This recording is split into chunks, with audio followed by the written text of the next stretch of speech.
நிறைய பேர் ஸ்கூட்டர் வச்சுருப்பீங்க. ஆனால் அந்த ஸ்கூட்டர் வச்சு லாங் ரைட் போக முடியுமா அப்படின்ற சந்தேகம் நிறைய பேருக்கு இருக்குது. இந்த வீடியோவில் ஸ்கூட்டர் வச்சு லாங் ரைட் போக முடியுமா அப்படின்றது தான் பார்க்க போகிறோம். அதுக்கு முன்னாடி நம்ம யூடியூப் சேனலை நீங்கள் யாரும் புதுசாக பார்த்துருந்தீங்கன்னா மறக்காமல் சப்ஸ்கிரைப் பண்ணி வச்சுக்கோங்க.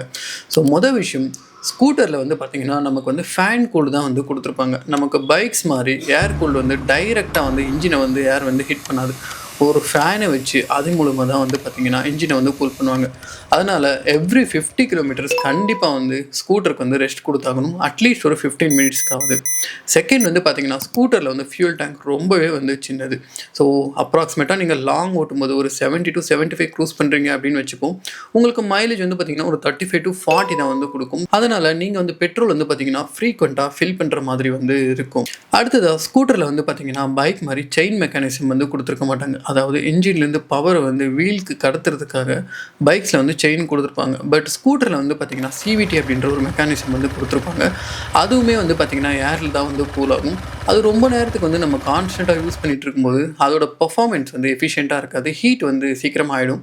அதனால் வியர் அண்ட் டேர் வந்து அதிகமாக நடக்கும். அதனால் கண்டிப்பாக வந்து 50 கிலோமீட்டர்ஸ் ஒன்ஸ் வந்து சிவிடி கூல் பண்ணுறதுக்காகவும் நீங்கள் ஸ்கூட்டரை வந்து நிப்பாட்டி தான் ஆகணும். அது எப்பயுமே ரியரில் வந்து பார்த்திங்கன்னா ஸ்கூட்டர்ஸில் லோடு வந்து அதிகமாக இருக்கும்.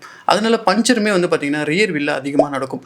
அதனால் எப்பயுமே லாங் ரைட் போகும்போது ஸ்கூட்டர்ஸில் பஞ்சர் ரிப்பேர் கிட் வந்து வச்சுக்கிறது நல்லது. அதே மாதிரி ஸ்கூட்டர்ஸில் வந்து நீங்கள் லாங் ரைட் போகிறீங்க அப்படின்னா 100% இன்ஜினோட எஃபிஷியன்சி வந்து யூட்டிலைஸ் பண்ணக்கூடாது. எப்பயுமே அதை வந்து பார்த்திங்கன்னா ஒரு 70 to 75% வச்சுக்கிறது தான் நல்லது.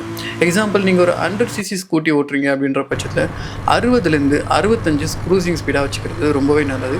இதே ஒரு 125cc ஸ்கூட்டர் வந்து கொண்டு போகிறீங்க அப்படின்னா அது வந்து ஒரு 70 to 75 வரைக்குமே வந்து பார்த்திங்கன்னா கான்ஸ்டண்ட்டாக க்ரூஸ் பண்ணலாம்.